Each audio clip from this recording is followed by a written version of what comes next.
भले भइल बाटे शादी बाकी दिहनी नया आजादी जवन भीरी बाटे हमारा जरऊ तोहरे हनी सानी तोहरे हनी सानी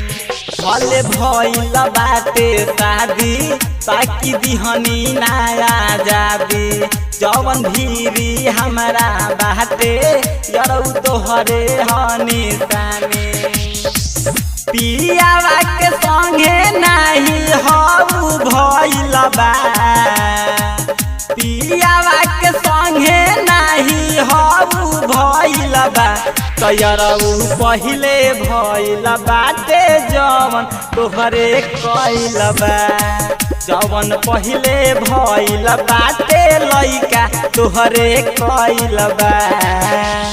पहिले भइल बाटे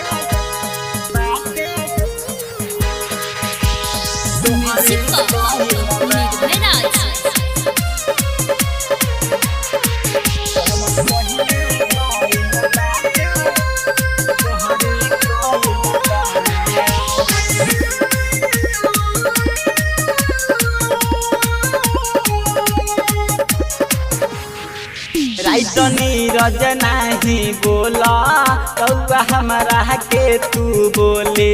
तनी शौक तोहर बाटे तो देखा देम सिस्टम खोले राइट नीरज नाही बोली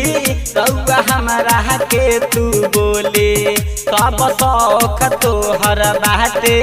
तो देखा देम सिस्टम खोले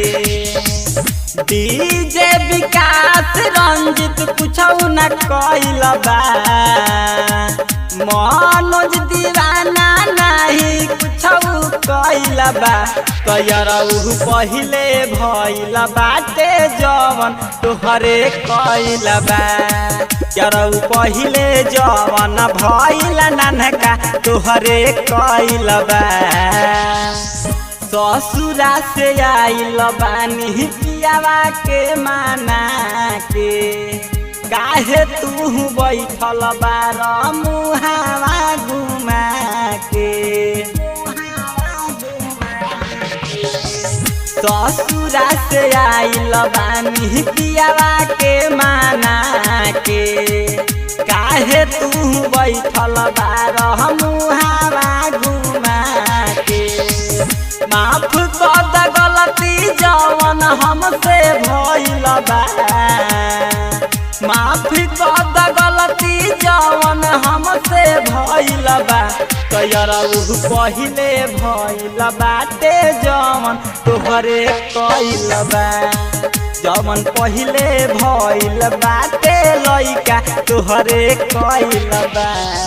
Subhadra digital recording studio Sahebganj.